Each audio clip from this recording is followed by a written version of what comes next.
আরে গিন্নি, দেখো দেখো, আজ আমার বাড়িতে কে এসেছে।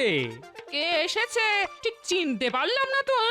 আমাদের বাড়িতে আগে কখনো আসেনি বোধহয়। এসেছে কিন্তু দেখতে পাওনি। আমার এই কুটুম আবার দিনের বেলাতে বের হতে খুব লজ্জা বোধ করে গিন্নি। একে তুমি বলতে পারো ওই নিশি কুটুম। নিশি কুটুম বলো কি? এরকম অসৎ লোককে তুমি আমার কাছে নিয়ে এসেছো? নিশ্চয় কোনো কাজ করাবে। হ্যাঁ, শুনে রাখো শুনে রাখো, কোনো অসৎ কাজের ফন্দি ফিকির কিন্তু আমার বাড়িতে হবে না। হ্যাঁ, এই বলে রাখছি। দেখো, কে সৎ আর কে অসৎ সেটা তো পরের কথা। কখন যে সৎ অসৎ হয়ে যায় আর কখন যে অসৎ সৎ হয়ে যায় তা তুমিও জানো না, আমিও জানি না গিন্নি। সে যাই হোক, তা বাবা বটকৃষ্ণ মন্ত্রীকে ছেড়ে হঠাৎ আমার বাড়িতে? আমি ভালো হতে চাইছি, আর তার জন্যই আপনার কাছে আসা। জানি জানি রে, জানি। খারাপ কাজ করতে করতে এক সময় কাজে বৈরাগ্য আসে, তখন পেট গুড়গুড় করে, মাথা ঘোরে, গা বমি বমি করে। তা তোর কি তাই হচ্ছে? কি বুদ্ধি তোমার গোপাল! আমার যে এসব হচ্ছে তা তুমি কি করে জানলে? আরে তোর হচ্ছে আর আমি জানবো না, এটা তুই ভাবলি কি করে? যাক, সৎ সঙ্গে থাকলে তুইও ভালো হয়ে যাবি, বুঝলি? এই যেমন আমি সৎ সঙ্গে বড় হয়েছি, আর তুই অসৎ সঙ্গে। তফাৎ তো এখানেই। তুই যদি ভালো লোকের সঙ্গে মেলামেশা করিস তবে দেখবি সবাই তোকে সম্মান করছে, আর রাতের বেলায় তোকে লোকের বাড়ি যেতে হবে না, সকাল বেলাতেই সবার বাড়ি গিয়ে গুড় মুড়ি খেয়ে আসতে পারবি। তা আমি কি করব? বটা যদি আপনার সঙ্গে কাজ করতে না চায় তবে আমার কি করার আছে? তোর জন্যই তো বটা বিগড়ে গেছে। ওকে দিয়েই তুই খারাপ কাজগুলো বেশি করাতিস, নিজে কিছুই করতিস না। আমার জন্য নয় মন্ত্রী মশাই, আমার জন্য নয়, আপনার জন্য। কোনো কাজেই তো আপনি আগাম দেবেন না, সব সময় বলেন আগে কাজ হোক তারপর দেব। এত বড় জলজ্যান্ত একটা মিথ্যে কথা বলতে পারলি? ওই তো হিরে চুরির ব্যাপারে তোদের যাওয়া আসার খরচা দিইনি, শেষ পর্যন্ত তুইও আমায় ছেড়ে চলে যাবি। কিন্তু যাবিটা কোথায়? হ্যাঁ, কে তোদের আদর করে কাজ দেবে? হ্যাঁ, সেটা ঠিক। আপনি একজন মন্ত্রী, আর কে না জানে একজন মন্ত্রীর কত ক্ষমতা। হ্যাঁ, আপনি ইচ্ছে করলে চোরকে ভালো লোক সাজাতে পারেন, আবার ওই ভালো মানুষকে চোরও বানাতে পারেন, তাই না? তোর না বুদ্ধি আছে? তুই বটার মতো ততটা বলদ নোস। যা, বটাকে খুঁজে আন, দেখি তোর ক্ষমতা। দেখুন বটা আবার ওই বাবা বটেশ্বর হয়ে গেছেন কিনা।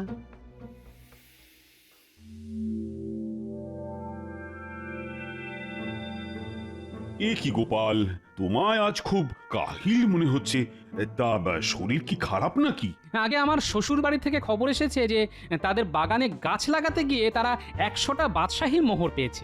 খবরটা ওই জায়গায় জানাজানি হয়ে গেছে, তারা এই মোহর এখানে পাঠিয়ে দিতে চাইছে। কিন্তু প্রশ্ন হলো কাকে দিয়ে পাঠাবে? আমাকেই যেতে হয়, কিন্তু আমার যা শরীরের অবস্থা তাতে আমার পক্ষে যাওয়া সম্ভব নয়। সেটা নিয়ে খুব দুশ্চিন্তায় আছি মহারাজ। এটা কোনো সমস্যা হলো মহারাজ? গোপালের শ্বশুরবাড়ি থেকে বাদশাহী মোহর পাওয়া গেছে, ও নিজেও অসুস্থ, কিন্তু সেরকম সৎ লোকের কোনো অভাব নেই যে গিয়ে মোহরগুলো নিয়ে আসতে পারবে। আমার হাতে খুব ভালো লোক আছে যে এই কাজটা করতে পারে। গোপাল যদি বলে তাকে আমি কালই পাঠিয়ে দিতে পারি। না না না না না, সেটা কি করে হবে? অপরিচিত কারোর হাতে তো আর তারা মোহর দিয়ে দেবে না। সুতরাং আমি তাকেই পাঠাবো যে তাদের পরিচিত। তার উপর তাকে আমার কোনো একটা চিহ্ন দিয়ে দিতে হবে, যাতে তাদের বিশ্বাস হয় যে আমিই তাকে পাঠিয়েছি। মহারাজ, আমি গোপালের ভালোর জন্যই বলছিলাম, কেন আবার একটা লোক জোগাড় করবে যেখানে আমার খুব বিশ্বাসী লোক আছে? মন্ত্রী, এই ব্যাপারে তুমি না করিও না। ব্যাপারটা পুরোটাই গোপালের ব্যক্তিগত ব্যাপার, আর আমিও চাই না গোপাল ছাড়া কেউ এ ব্যাপারে না গলাক। না মানে আমি গোপালের শরীরের দিকে তাকিয়ে এই কথাটা বলছিলাম। এখন গোপাল যদি আমাকে বিশ্বাস না করে তাহলে তার জন্য আমি কি করতে পারি? আপনাকে ধন্যবাদ মন্ত্রী মশাই, আজ আপনার সাহায্য নিতে পারলাম না। হ্যাঁ, কিছু মনে করবেন না। হ্যাঁ, তবে এই ব্যাপারে আপনার সাহায্য আমার পরে লাগতে পারে। শোনো, তোমাকে একটা কাজে একটু বাইরে পাঠাবো, তোমার কোনো আপত্তি নেই তো?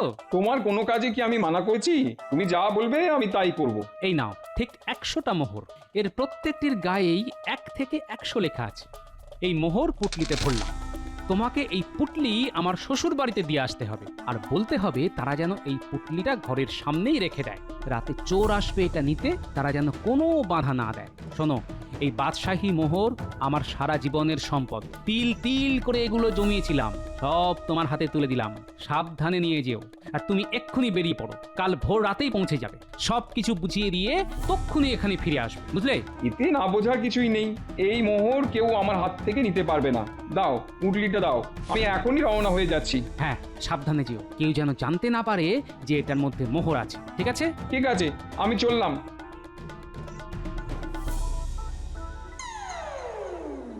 বটাকে পাওয়া গেল রে ঘটা? না, একেবারে হাওয়া হয়ে গেছে, কোথাও খুঁজে পেলাম না। বটাটা একেবারে বোকা, কত বড় একটা রোজগারের সুযোগ এসেছিল, একেবারে হালায় হারালো। শুনি শুনি কেমন সুযোগ? তুই কাল সকালেই রওনা হয়ে যা গোপালের শ্বশুরবাড়ির দিকে, সন্ধ্যের মধ্যেই তুই পৌঁছে যাবি। যেই না দিনের আলো চলে যাবে সেই সময় দেখবি কোথায় বাদশাহী মোহর লুকিয়ে রেখেছে, সেটা হাতিয়েই সিধে চলে আসবি আমার কাছে। ঠিক আছে ঠিক আছে, চিন্তা করবেন না, ভালো কিন্তু বকরা দেবেন, নইলে ওখান থেকেও গেড়িয়ে দেব। হ্যাঁ, তাহলে তোকে কারাগারে নিয়ে যাওয়া ছাড়া আমার কোনো উপায় থাকবে না রে ঘটা, এই কথাটা মনে রাখিস। পুরো দিনের বেলাটা তোকে লুকিয়ে রেখেছিলাম কেন জানিস? তোকে দিয়ে একটা চুরি করাবো বলে। কিরে, শুনে ভালো লাগছে না? এ তুমি কি বলছো গোপাল? চুরি করা ছেড়ে দেবো বলে তোমার কাছে এলাম, আর সেই তুমি আমাকে আবার চুরি করতে বলছো? তোমার কাছ থেকে এরকম ব্যবহার পাবো আশা করিনি কিন্তু গোপাল। হ্যাঁ, আচ্ছা, আমি কখনো অসৎ হতে বলতে পারি, কিন্তু কোনো কোনো কাজ আছে যা না করলে প্রকৃত অপরাধী ধরাই পড়বে না। এবার কাজটা কি সেটা বলবে তো? খুব মজার কাজ, এরকম কাজ আগে কখনো করিসনি।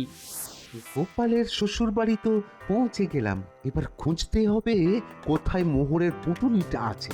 মনে হচ্ছে সবাই ঘুমিয়ে পড়েছে, এটাই সুযোগ। হ্যাঁ, এবার এবার কাজে নামতে হবে। জিদ তো কাটতেই হবে।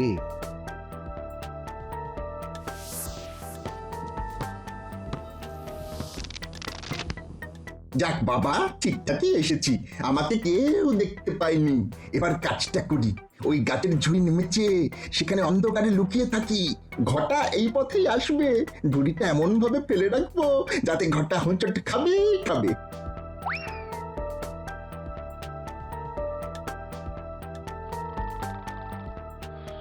আরে, ওই তো একটা পুতুলি, মনে হচ্ছে এটার মধ্যেই মোহর আছে। বাইরে থেকে হাতেরে দেখি মোহর কিনা। হ্যাঁ, মোহর। একটা একটা টু করে শব্দ হলো না? হ্যাঁ হ্যাঁ, হচ্ছে। কিন্তু না, শব্দ করা যাবে না, যদি ঘুম ভেঙে যায়। এবার ওই পোটলাটা নিয়ে কেটে পড়ি বাবা। গোপাল আমায় এই গাছের নিচেই থাকতে বলেছে, এখান থেকে নড়ছি না। আগে ঘটার কি দশা হয় দেখি, তারপর যা করার তাই করব। ব্যাস, পোটলা এখন আমার কাছে, ভিতরে মোহর। একেবারে বাদশাহী। মন্ত্রী যদি বেশি ভাগ না দেয়, তবে আমিও বটার মতো কাজ ছেড়ে দেব। এখন যেতে হবে, লণ্ঠনটা আগে জেলে নি। যা অন্ধকার, কিছুই দেখা যাচ্ছে না বাবা। ব্যাস, এমন ভাবে ঝুড়িটা মাটি খুঁড়ে পেতে রেখেছি, ঘটা এখানে আচার খেয়ে পড়বেই। ওই তো একটা আলো দেখা যাচ্ছে, মনে হচ্ছে লণ্ঠনের আলো। এত রাতে নিশ্চয়ই ঘটা, লুকিয়ে অপেক্ষা করি। এত অন্ধকার যে লণ্ঠনের আলোটাও মনে হচ্ছে ওই জোনাকির মতো। বাপ রে, কি অন্ধকার রে বাবা। হ্যাঁ, কিন্তু দেরি হয়ে যাবে। না না না না, ভোরের আগেই আমাকে ওই মন্ত্রীর বাড়ি যেতে হবে। কিন্তু মোহরগুলি দেব না, না দিয়ে ওই বখরা নেওয়াই ভালো। ধরা পড়লে বলবো ওই মন্ত্রী পাঠিয়েছে মোহর চুরি করতে। হ্যাঁ, আলোটা এবারে স্পষ্ট দেখা যাচ্ছে। আমি একটু সরে দাঁড়াই। এই বটগাছের তলায় এত জঙ্গল যে হাঁটাই যাচ্ছে না। দূর, তবে ঘটা যতই লণ্ঠন জ্বালিয়ে আসুক না কেন, হুঁচট ওকে খেতেই হবে। বাপরে বাপ, কি অন্ধকার রে, মোচটটা খাই। এই রে, সেই পড়লাম। ইস, হাত থেকে লণ্ঠনটাও পড়ে গেল। এখন কি করি? অন্ধকার এই মরেছে। আরে মোহরের পুটলাটা হাত থেকে যে ছিটকে গেল। এই রে, এখন কি হবে? না, না, এই ভূতের অবস্থা থেকে যেভাবেই হোক বাঁচতে হবে। হ্যাঁ, বাঁচতে হবে। কিন্তু মোহর কোলে কুড়িয়ে না নিয়ে গেলে তো মন্ত্রী মশাই আবার আমার গর্দান নিয়ে নেবে। ঠিক আছে, যতগুলি কুড়াতে পারি ততগুলোই নিয়ে যাই। ব্যাটার পড়ে গিয়েও লোভ যায়নি, মোহরগুলো কুড়োতে চাইছে। নে, কত নিবি নে, কিছু তো থেকেই যাবে, সেগুলো আমি গোপালকে দিয়ে দেবো। হয়ে গেছে, হ্যাঁ, হয়ে গেছে। এই যা পেরেছি কুড়িয়ে নিয়েছি। মনে তো হয় সবটাই হাতে এসে গেছে। আর মুশকিল হচ্ছে যে কত মোহর ছিল তাই তো জানি না। যাক যাক, এবার যাওয়া যাক। হ্যাঁ, এবার যাওয়া যাক।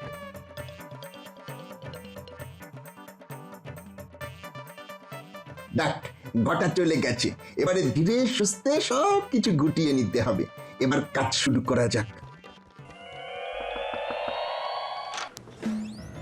কি রে, কাজ সব ঠিক মতো হয়েছে তো? একেবারে পাকা কাজ। এত সহজ কাজ কোনোদিনও করিনি। যাক, মোহরের পোটলাটাকে ভালো করে নিয়ে এসেছিস তো? আর আনিনি। এবার আমার বকরাটা দিয়ে দিন। আরে একটা দিন আমার কাছে থাকুক, কোথা থেকে কি হয়ে যায় আগে দেখি। মহারাজের কাছে গোপাল ব্যাপারটা নিশ্চয়ই বলবে, তারপরের ব্যবস্থাটা তো নিতে হবে নাকি? ঠিক আছে, ও বেলা দিয়ে দেবেন। হ্যাঁ ঠিক আছে, তুই এখন কোথাও যাস না, আমার বাড়িতেই খেয়ে দে লুকিয়ে থাক। কিরে, কাজ ঠিক মতো হয়েছে তো? যেমনটি বলেছিলে তেমনটি হয়েছে, তবে ঘটা হোঁচট খেয়ে বেশ কয়েকটা মোহর ওখানে ফেলে রেখে এসেছিল, আমি কুড়িয়ে এনেছি। দেখা দেখা। ওটাই তো তুরুপের তাস, মন্ত্রীকে ঘায়েল করার অস্ত্র। নে, এখন হাত পা ধুয়ে নে, আমার সঙ্গে তোকে আজ রাজবাড়ি যেতে হবে। যা যা বলেছিলাম সব মনে আছে তো? চিন্তা করো না, সব মনে আছে।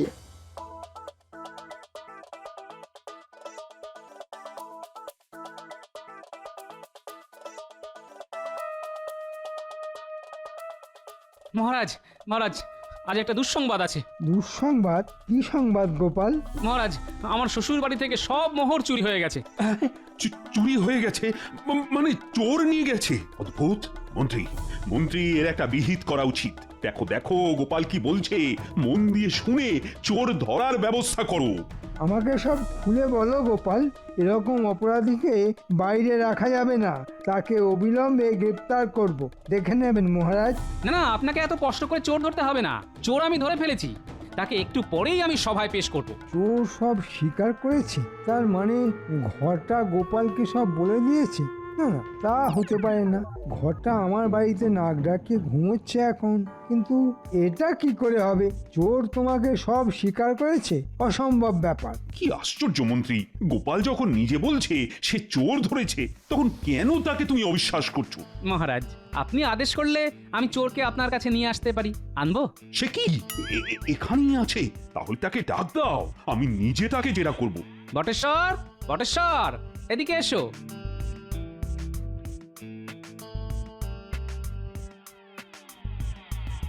নাও, মহারাজের কাছে দোষ স্বীকার করো। এই সেই চোর? এটা কি করে সম্ভব মহারাজ? কেন? ওকে অবিশ্বাস করা কেন? ও তো নিজের মুখেই চুরির কথা স্বীকার করবে। এই, তোমার নাম কি? লোকে আমাকে বটা বলেই ডাকে। আচ্ছা বটা, গোপালের শ্বশুর বাড়ি থেকে বাদশাহী মোহর কি তুমি চুরি করেছো? আগে হ্যাঁ মহারাজ, ওই চুরি আমিই করেছি। তবে আমি একা নই, আমার সঙ্গে আরেকজনও ছিল, তার নাম ঘটা। মহারাজ, ঘটা। আমরা দুজন মিলে গোপালের শ্বশুর বাড়ি থেকে এই চুরি করেছি। ঘরটা? অসম্ভব ব্যাপার, সে এখন আমার বাড়িতে খেয়ে দিয়ে ঘুমাচ্ছে। মহারাজ, এ সমস্তই গোপালের কাজ। নিরীহ লোককে ফাঁসিয়ে দেওয়াই ওর কাজ। ঘটা খুব ভালো ছেলে, আমার বাড়ির সব কাজ করে দেয়, খুবই সৎ আর কর্মঠ। গোপাল বটাকে শিখিয়ে দিয়েছে ঘটার নাম বলার জন্য। মন্ত্রী, তোমার কথা আমি কিন্তু ঠিক বুঝতে পারছি না, কিন্তু ঘটাকে এখানে হাজির করা হোক। মহারাজ, মন্ত্রী এইমাত্র স্বীকার করেছে ঘটা মন্ত্রীর বাড়িতে খেয়ে দিয়ে ঘুমোচ্ছে। তাকে এখানে তলব করা হোক মহারাজ। ঘটা সম্পূর্ণ নির্দোষ মহারাজ, সে আমার অতিথি। সে কোন দূর থেকে এসেছে, এখন বিশ্রাম করছে। তাকে এখানে তলব করা কি খুব যুক্তিসঙ্গত কাজ হবে মহারাজ? হ্যাঁ ঠিক তাই তো। ঘটা এখন খুব ক্লান্ত হবেই তো। আমার শ্বশুর বাড়ির পথটা তো কম নয়, অনেক দূর, পুরো এক রাত লাগে এখানে আসতে। এখন তো বিশ্রাম নেবেই। ও সব বিশ্রাম টিশ্রাম পরে নিলেও হবে, এক্ষুনি মন্ত্রীর বাড়িতে লোক পাঠানো হোক, ঘটাকে যেন এখানেই ধরে নিয়ে আসা হয়। বাপরে, কি খাতির! আলো খাইয়েছে। এবার এবার একেবারে ওই কুম্ভকর্ণের মতো ঘুমাবো, সেই রাতে উঠবো। দুপুরে খাওয়ার অভ্যেস নেই তো, তাই এত হাই উঠছে। যাই যাই ঘুমাই। আর ঘুমোতে হবে না, চলো চলো ওঠো, মহারাজ তোমাকে ডেকে পাঠিয়েছেন, চলো। হ্যাঁ, মহারাজ আমাকে ডেকে পাঠিয়েছেন কেন? আমি আবার কি করলাম? যা করার তো ওই মন্ত্রী মশাই করেছে, আমায় আবার কেন এই ঝামেলায় ফেলা? কিন্তু মহারাজের আদেশ, আমাকে তো যেতেই হবে। বিপদে পড়লে দেবো ব্যাটার ওই নাম বলে। হ্যাঁ,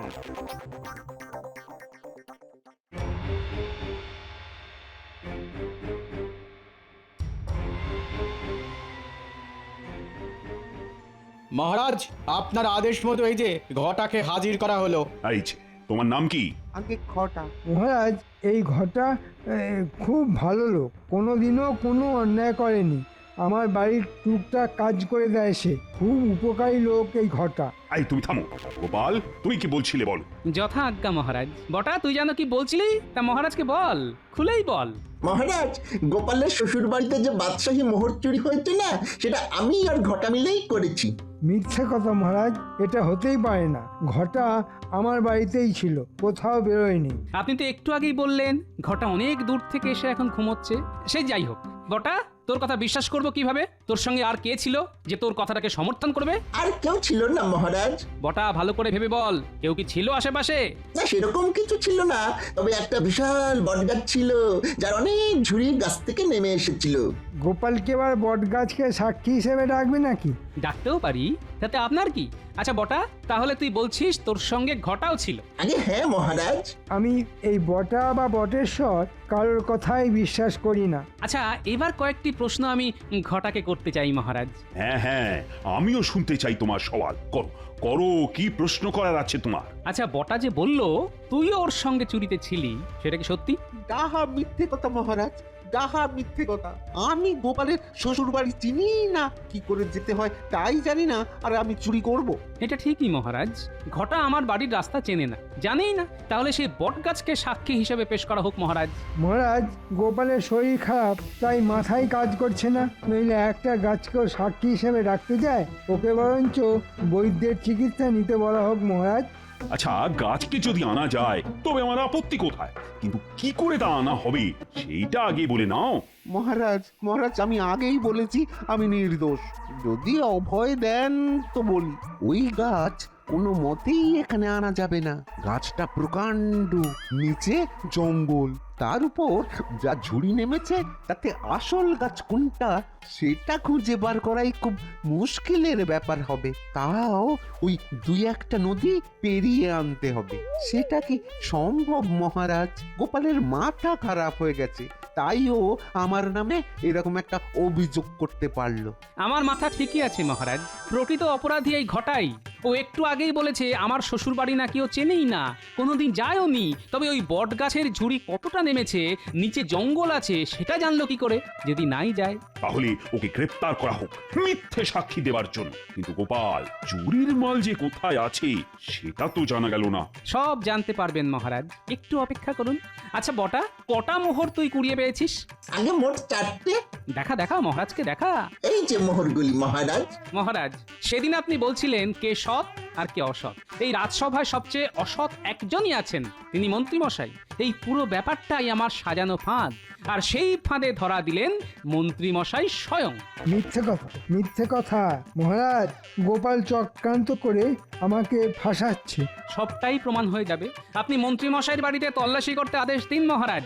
আমি মন্ত্রীর বাড়িতে তল্লাশি করার আদেশ দিলাম। এটা কিন্তু সুবিচার হচ্ছে না মহারাজ। আমি বারবার বলছি আমি নির্দোষ, তবু আমার ঘরে তল্লাশি চলছে। এটা আমি মানতেই পারছি না মহারাজ। আপনি যদি নির্দোষী হবেন তাহলে ওই পোটলাতে কি আছে মন্ত্রী মশাই? আমার জমানো মোহর মহারাজ, সেই কোন কাল থেকে বাদশাহী মোহরের প্রতি আমার মোহ। মহারাজ, এই পোটলাতে কিছু বাদশাহী মোহর পাওয়া গেছে। এটা আমার মহারাজ, সেই ছোটবেলা থেকেই এই মোহর আমি জমিয়েছি। মহারাজ, মন্ত্রী যে কত বড় মিথ্যেবাদী তা আমি এক্ষুনি প্রমাণ করে দেব।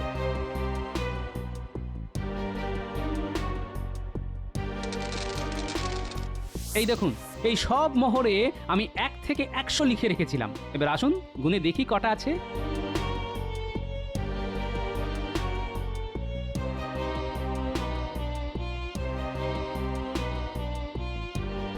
এই দেখুন, পরপর সাজিয়ে রাখলে কোন কোন সংখ্যা নেই দেখুন। নেই 80, 2, 71 আর 50। দেখুন, সেগুলি বটা কুড়িয়ে এনেছে। এবার পরপর সাজালে 1 থেকে 100 আপনি পেয়ে যাবেন মহারাজ। তাহলে এবার আপনি বলুন, চোর কে বা কারা?